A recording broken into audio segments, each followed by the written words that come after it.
Hello, কেমন আছো সবাই? আশা করছি সবাই ভালো আছো। আমিও ভালো আছি।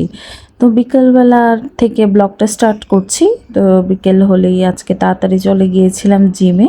সারাদিনের ব্যস্ততায় এই কিছুটা সময় আমি আমার নিজেকে দেই। ওয়ার্কআউট করে এক্সারসাইজ করে আমার এইটা করলে অনেক বেশি ফ্রেশ লাগে মনটা। তো রাস্তা দিয়ে বের হলাম, দিনের অবস্থাটা খুবই খারাপ ছিল আর সন্ধ্যা সন্ধ্যাও হয়ে আসছিল।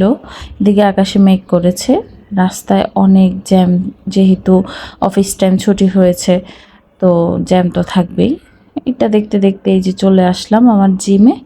এবার ভেতরে চলে যাব। বৃষ্টির ওয়েদার হলে কি হবে, গরম কিন্তু অনেক ছিল। চলো তোমাদেরকে নিয়ে জিমের ভেতরে যাই। যদিও ভেতরে ভিডিওটা অ্যালাউ করে না, তারপরেও আমি মাঝে মাঝে ভিডিও করি, তাতে কোনো প্রবলেম হয় না। এখন মেয়েদের অনেক ধরনের সমস্যা হয়, শারীরিক অনেক সমস্যা। কারোর পিসিওডি থাকে, পিসিওএস থাকে, থাইরয়েড, ডায়াবেটিস থাকে। তো আমরা যদি রেগুলারিটি মেনটেন করে এক্সারসাইজ করি তাহলে কিছুটা এটার থেকে মুক্তি পাওয়া যায়। আর পিসিওএস, পিসিওডির জন্য আলাদা কিছু এক্সারসাইজ আছে, এগুলো আরেকদিন তোমাদের সাথে শেয়ার করব। এদিকে তোমাদের এতটুকু বলতে বলতে আমার প্রায় শেষ হয়ে গিয়েছে। এবার বাসার দিকে চলে যাচ্ছি।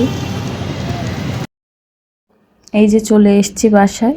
অনেকটা রাত হয়ে গিয়েছে। দেখি আমার ছেলে কি করছে, তোমাদেরকেও দেখাচ্ছি সে কি করে।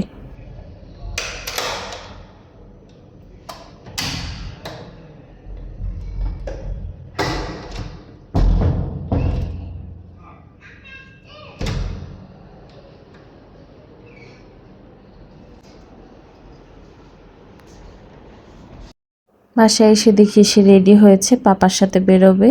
সে সারাদিন অপেক্ষা করে কখন পাপা আসবে, কারণ পাপা আসলে সে ঘুরতে পারে। এটা পরের দিন সকালবেলা। সকালে উঠেই দেখি খুব সুন্দর রোদ আমার বারান্দা দিয়ে উকি দিচ্ছে। আমার এই জিনিসটা খুবই ভাল লাগে। তারপরে আমার বেডটাকে গুছিয়ে নিচ্ছি। আজকে শঙ্খও সকাল সকাল উঠে গিয়েছে। মেয়েদের সংসারে কাজের কোনো শেষ নেই। সকালে ঘুম থেকে ওঠা থেকে একদম ঘুমাতে যাওয়ার আগ পর্যন্ত সারাদিনই টুকটাক সংসারে কাজ থাকেই সবার। আর যারা একা থাকে বা শহরে একা থাকে আমার মতন, তাদের হচ্ছে কাজের কোনো শেষ নেই। কারণ হচ্ছে সকাল থেকে উঠে বাচ্চাকে দেখাশোনার পাশাপাশি যাবতীয় রান্নাবান্না যা আছে সকল কিছুই করতে হয়। তো আমার একটা হেল্পিং হ্যান্ড আছে, সে আমাকে টুকটাক কাজগুলো এগিয়ে দিয়ে যায়। তবে সারাদিন এভাবে কাজ টাজ করতে, আমার ছেলেকে সময় দিতে আমার বেশ ভালোই লাগে। আমি শুধু ভাবি যারা চাকরি করে তারা তো আরও কষ্ট করে। তারা চাকরি করার পাশাপাশি সংসারটাও সামলায়, হয়তো তাদের জীবনটা অন্যরকম। তবে আমি যেভাবে আছি সেটা আমার কাছে খুব ভালো লাগছে। আমি ভালো আছি ঈশ্বরের কৃপায়। তোমরাও আশীর্বাদ করো। আমার এই রুমটাতে অনেক বেশি আলো আসে। হঠাৎ করে অন্ধকার হওয়াতে বাইরে গিয়ে দেখলাম যে আকাশে অনেকটা মেঘ করেছে একটা পাশে। তো আমার নিত্যদিনের কাজ হচ্ছে আমার এই গাছগুলোকে সতেজ রাখা। আজকে গিয়ে দেখি যে একটু নেতিয়ে গিয়েছে, কারণ কালকে আমি ঠিক মতন জল দিতে পারিনি ব্যস্ততার কারণে।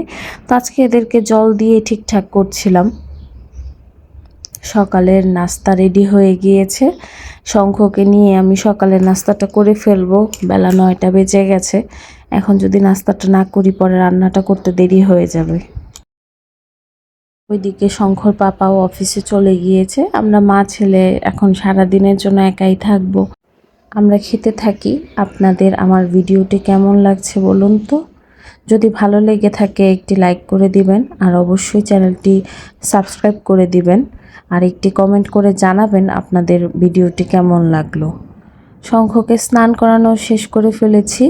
তখনই বাইরে মেঘের আওয়াজ এবং কি বৃষ্টিও শুরু হয়ে গেছে।